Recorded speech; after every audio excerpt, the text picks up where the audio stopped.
Bismillahirrahmanirrahim. Assalamualaikum warahmatullahi wabarakatuh. Perkenalkan, nama saya Maudie Herunisa. Jadi di sini insya Allah kita bakal bahas tentang materi ACLS ya teman-teman. Jadi Advanced Cardiac Life Support ini tahun 2015. Nah ini untuk algoritmenya kita bakal bahas 3 algoritme. Jadi yang pertama ada cardiac arrest, kemudian ada algoritma tachycardy dan ada algoritma bradycardy.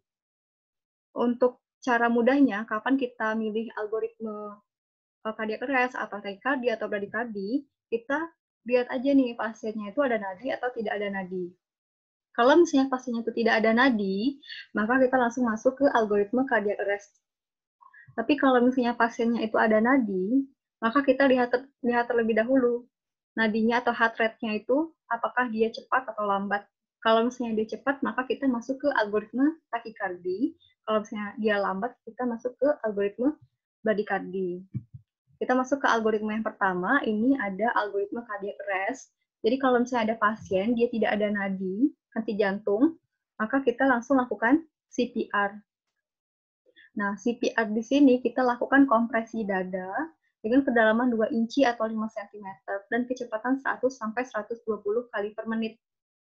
Kemudian, selain kompresi, kita juga melakukan ventilasi, di mana rasio kompresi banding ventilasinya itu adalah 30:2. Ini untuk pasien yang belum dipasang advanced airway atau belum dipasang intubasi EPP. Kemudian kita lihat ritme EKG-nya. Kalau misalnya EKG-nya itu asistol atau PEA, teman-teman, bagi yang belum tahu, asistol itu gambarnya seperti ini. Jadi cuma garis lurus aja, ini asistol. Kemudian kalau misalnya di asistol atau PEA, itu kita lakukan CPR selama 2 menit. Kemudian kita bisa kasih epinephrine setiap 3-5 menit. Kita cek lagi ritmenya. Kalau misalnya dia masih asistol atau PA, maka kita lanjutkan CPR-nya selama 2 menit. Tapi kalau misalnya di awal sini, kita lihat ritme EKG-nya itu adalah VF atau VT. Nah, gambaran VF itu yang seperti ini, teman-teman, yang ditunjuk kursor, ini ventricular fibrillasi atau VF. Kemudian kalau misalnya VT, ini ada yang monomorfik, ada yang polimorfik. Kalau misalnya dia VF atau VT, maka kita langsung lakukan shock. Shock yang dimaksudkan di sini adalah defibrilasi, teman-teman. Defibrilasi ini istilah lain dari kardioversi unsinkronisasi. Nah, itu ada yang bifasik, ada yang monofasik. Beda dosisnya, kalau misalnya yang bifasik itu, dosisnya itu 120 sampai 200 joule. Kalau yang monofasik itu 360 joule. Sebenarnya beda bifasik sama monofasik ini adalah arus listriknya, teman-teman. Jadi kalau misalnya bifasik ini dua arah, dua arus listrik, kalau misalnya monofasik ini satu. Nah, kita lakukan shock, kemudian kita lanjutkan CPR selama 2 menit. Kemudian kita cek lagi ritme EKG-nya bagaimana. Kalau misalnya dia masih VF atau VT, maka kita lanjutkan shock. Kemudian kita setelah shock, kita lanjutkan CPR-nya selama 2 menit. Nah, pada CPR yang kali ini, yaitu CPR setelah 2 kali shock ya, jadi ini shock yang pertama, ini shock yang kedua. Pada CPR yang setelah 2 kali shock, kita bisa berikan epinephrine setiap 3-5 menit. Nah, kemudian kita cek lagi ritmenya. Kalau misalnya dia masih VF atau VT, kita shock lagi, teman-teman. Kemudian setelah kita shock, kita lanjutkan CPR selama 2 menit. Nah, pada CPR yang sekarang ini, kita bisa berikan amiodaron. Jadi, amiodaron itu bisa diberikan setelah 3 kali shock pada pasien VF atau VT. Kayak gitu. Nah, kita lanjut. Untuk dosis epinephrine-nya ini sendiri, teman-teman, adalah 1 mg setiap 3-5 menit. Ini diberikan intravena atau intraoseus. Nah, di sini epinephrine yang setelah 2 kali shock itu kita bisa berikan pada pasien VF atau VT. Kemudian untuk dosis amiodaron, di mana tadi amiodaron itu kan dikasih pada pasien VF atau VT setelah 3 kali shock kan. Dosisnya itu Untuk first dose-nya itu 300 mg, untuk second dose-nya itu 150 mg. Diberikannya IV atau intravenous.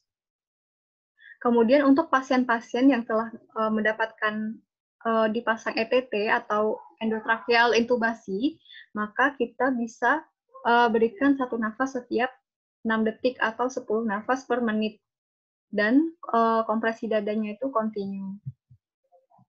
Kemudian selain kita berikan kompresi dada, kemudian obat-obatan, kita juga cari penyebab reversible dari terjadinya henti jantung ini. Jadi singkatannya itu adalah 5H plus 5T. Jadi 5H itu hanya tuh hipovolemi, hipoksia, hidrogen ion, ini nama lain dari asidosis, kemudian hipo atau hiperkalemi. Kemudian ada hipotermi. Untuk yang 5T-nya itu ada tension pneumotoraks, tamponade kardiak atau tamponade jantung, toksin, kemudian trombosis pulmonar, trombosis koroner.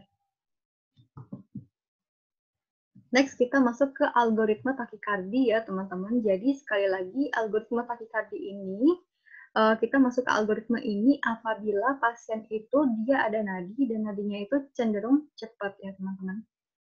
Nah, kalau misalnya ada pasien dengan takikardi, takiaritmia, maka kita ini tetap ya pasang oksigen ABC terlebih dahulu, kemudian kita pasang EKG-nya. Tapi yang paling penting adalah kotak nomor 3 ini, teman-teman. Jadi kita nilai nih apakah takiaritmia pasien ini menyebabkan nih hipotensi atau perubahan mental secara akut, tanda-tanda shock, ada nyeri dada yang iskemik atau ada gagal jantung akut. Nah, kita tentukan apakah pasien ini stabil atau tidak stabil. Jadi kita lihat dari tanda-tanda ini yang disingkatnya itu adalah HASIA, teman-teman. Nah, kalau misalnya ada salah satu saja dari tanda-tanda ini ada pada pasien, maka pasien tersebut dikatakan tidak stabil. Nah, kalau misalnya ada salah satu saja tanda-tanda HASIA, maka kita langsung belok ke kotak nomor 4. Kita lakukan kardioversi. Jadi kalau pasien yang takiaritmia yang tidak stabil, maka kita lakukan kardioversi. Dosisnya itu berbeda-beda, teman-teman. Kita bisa lihat di sini. Untuk dosis kardioversinya itu berbeda-beda tergantung dari gambaran EKG-nya. Jadi kalau misalnya dia neuroregular itu apa sih? Jadi neuroregular itu maksudnya adalah neuro itu artinya QRS-nya itu sempit, kurang dari 0,12 second. Kemudian regular itu artinya jarak antara R yang satu dengan R yang lain itu sama. Contohnya adalah SWT sama atrial flutter. Nah, kalau misalnya dia neuroregular 50 sampai 100 joule. Kalau neuroirregular 120 sampai 200 joule. Kalau misalnya bifasik, yang monofasiknya itu 200 joule. Kemudian kalau dia white regular 100 joule, white irregular, kalau misalnya white irregular, ini contohnya adalah VT polymorphic atau VF ya, teman-teman. Jadi dia dilakukan defibrilasi atau kardioversi yang unsynchronized. Jadi, kalau 3 yang di atas, ini adalah kardioversi sinkronisasi.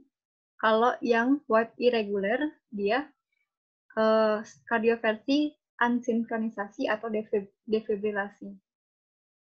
Nah, kemudian, kalau misalnya pasien itu, dia tidak ada tanda-tanda HASIA ini, maka dia langsung turun ke kotak nomor 5. Jadi kita tentukan apakah QRS-nya itu lebar atau tidak, teman-teman. Kalau misalnya QRS-nya itu lebar, maka kita belok ke kotak nomor 6. Nah, jadi kita bisa pertimbangkan adenosin kalau misalnya dia reguler dan monomorfik. Kemudian kita bisa kasih infus antiaritmia. Nah, jadi intinya kalau kotak nomor 6 ini adalah untuk pasien-pasien takiaritmia yang white, kemudian yang stabil. Untuk infus untuk adenosinnya itu sendiri, dosisnya itu seperti yang ada di kotak ini, teman-teman, adenosin IV. Jadi dosisnya, first dose-nya 6 mg, kemudian second dose-nya itu 12 mg. Untuk infus antiaritmianya itu bisa dilihat Ada tabel di bawahnya ada prokainamid, amiodaron, sama sotalol. Ini amiodaron ini perlu diperhatikan karena obat amiodaron ini tadi juga digunakan untuk cardiac arrest, cuma dia beda dosis ya teman-teman. Kalau misalnya di dosis takikardi ini dia first dose-nya 150 mg. Kalau di yang cardiac arrest tadi first dose-nya adalah 300 mg. Jadi beda dosis amiodaron. Kemudian, kalau misalnya ada pasien takiaritmia, kemudian dia tidak ada tanda-tanda hasia ini, alias dia stabil, kita turun ke bawah. Kemudian kita lihat kalau misalnya QRS-nya ternyata tidak lebar atau sempit, ya, berarti kita turun ke kotak nomor 7. Kita bisa lakukan vagal manuver, teman-teman. Vagal manuver. Kemudian, kalau misalnya tidak mempan, kita bisa kasih adenosin. Kalau misalnya reguler. Kemudian kalau misalnya tidak mempan, kita bisa kasih beta blocker atau calcium channel blocker. Nah, untuk istilahnya ya teman-teman, jadi kardioversi itu ada dua. Ada yang kardioversi ansinkronisasi, nama lainnya adalah defibrilasi. Kemudian ada kardioversi yang sinkronisasi. Bedanya itu adalah kalau misalnya dia sinkronisasi, artinya alat itu nunggu sampai ada gelombang R. Puncak dari QRS yang pas R-nya itu baru dia shock. Tapi kalau misalnya yang unsynchronized, dia tuh di mana saja di kompas QRS tersebut dia shocknya, kayak gitu. Kemudian ada beberapa kontraindikasi dari vagal manuver, teman-teman. Nah, yaitu riwayat stroke iskemik atau infark miokard dalam 3 bulan terakhir, kemudian stenosis arteri karotis, sama atrial flutter, sama ada resiko tromboemboli, misalnya atrial fibrilasi. Jadi atrial flutter sama atrial fibrilasi ini tidak boleh di vagal manuver. Jadi misalnya ada contoh pasien dengan SVT atau supraventricular tachycardia, gambarannya kayak gini, misalnya SVT. Kemudian pasien dengan SVT kan tachyarrhythmia tuh, kita masuk ke tanda-tanda hasia, kita nilai dia stabil atau tidak. Misalnya pasien itu dia stabil, maka kita langsung turun ke kotak nomor 5. Pasien SVT yang stabil kita turun ke kotak nomor 5. SVT kan di sini neuroreguler. Jadi kita kalau neuro kita turun ke kotak nomor 7. Nah, jadi kita pada pasien ini SVT yang stabil itu kita bisa lakukan vagal manuver. Kemudian kalau misalnya nggak mempan, kita bisa nggak kasih adenosin? Bisa ya, karena gambaran EKG-nya kan reguler, jadi kita bisa kasih adenosin. Kemudian, kalau misalnya masih tidak mempan, kita bisa kasih beta blocker atau CCB. Tapi, kalau misalnya ada pasien SVT nih masuk, kemudian kita cek dia stabil atau tidak. Taunya dia tidak stabil atau ada tanda-tanda hasia. Maka kita langsung ke kotak nomor 4. SVT tadi kan di sini neuroreguler ya, teman-teman. Jadi kita kardioversi yang dosisnya neuroreguler 50 sampai 100 joule. Jadi intinya untuk pasien yang SVT tadi, kalau misalnya dia tidak stabil atau ada tanda-tanda hasia, maka kita lakukan kardioversi sinkronisasi dengan dosis 50 sampai 100 joule. Contoh lain, misalnya atrial flutter, teman-teman. Ada pasien nih, takiaritmia, pas di EKG dia atrial flutter. Kita cek dia apakah dia stabil atau tidak. Ternyata pasiennya itu dia stabil alias tidak ada tanda-tanda hasia. Maka kita turun ke kotak nomor 5. Nah, apakah QRS-nya lebar? Tadi kalau atrial flutter itu QRS-nya kan sempit atau narrow kan? Berarti kita ke kotak nomor 7. Nah, di sini pilihannya nih, ada vagal manuver. Apakah pasien atrial flutter boleh di vagal manuver? Tidak boleh ya jawabannya teman-teman, karena itu kontraindikasi, bakal tambah parah. Jadi kita lewat nih, kita tidak melakukan vagal manuver untuk pasien ini. Kita lanjut kasih adenosin. Bisa nggak pasien ini dikasih adenosin? Bisa karena dia reguler, teman-teman. Ya kan? Kalau misalnya masih nggak mempan, baru kita kasih beta blocker atau CCB. Nah, kalau misalnya untuk pasien atrial fibrilasi misalnya, pasien atrial fibrilasi, tachyarrhythmia masuk ya dia pas di EKG atrial fibrilasi. Kemudian kita cek dia apakah dia stabil atau tidak. Taunya pasien itu stabil alias tidak ada tanda-tanda hasia. Maka kita cek nih, kalau AFib atrial fibrilasi tadi kan narrow irregular, narrow ini sempit berarti. Jadi kita langsung ke kotak nomor 7 karena dia narrow. Nah, tata laksana pilihannya itu kita lakukan vagal maneuver. Apakah boleh pasien AFib di vagal maneuver? Jawabannya tidak ya teman-teman. Karena itu ada faktor resiko tromboembolinya sehingga tidak boleh di vagal maneuver. Jadi pada pasien ini dia tidak dilakukan vagal maneuver. Kemudian kita lihat apakah pasien ini boleh diberikan adenosin? Jawabannya tidak, karena atrial fibrilasi adalah narrow irregular. Dia irregular ya teman-teman, jadi tidak bisa diberikan adenosin. Jadi untuk pasien atrial fibrilasi yang stabil, dia hanya bisa diberikan beta blocker atau kalsium channel blocker. Kayak gitu. Kayak gitu jadi bacanya ya teman-teman. Jadi untuk gambaran EKG-nya ya teman-teman, jadi atrial flutter, mungkin teman-teman udah tahu juga atrial flutter.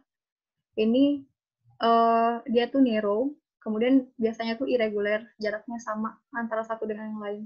Kemudian atrial fibrilasi, dia narrow, QRS-nya sempit, tapi dia tidak beraturan, jaraknya beda-beda tuh, irregular RR interval.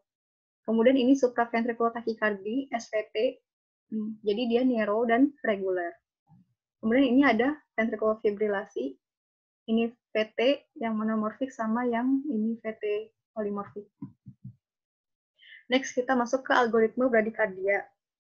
Jadi, algoritma bradikardia ini untuk pasien yang ada nadi dan nadinya tuh cenderung lambat. Kalau misalnya ada pasien seperti ini, maka kita nilai apakah pasiennya stabil atau tidak, sama seperti yang takikardi tadi, teman-teman. Jadi, kita tetap nilai apakah pasien ini stabil atau tidak. Apakah ada tanda-tanda hasia atau tidak. Kalau misalnya dia tidak ada tanda-tanda hasia, maka kita monitor dan observasi saja. Tapi kalau misalnya ada tanda-tanda hasia, maka kita berikan atrofin. Nah, di sini kita harus hafalin dosis atrofinnya itu berapa. Jadi atrofin itu diberikan intravena. First dose-nya itu 0,5 mg bolus, kemudian bisa diulang setiap 3-5 menit. Maksimalnya itu adalah 3 mg. Nah, kalau misalnya tidak mempan, baru dilakukan transcutaneous spacing atau berikan infus dopamin atau infus epinefrin. Dan jangan lupa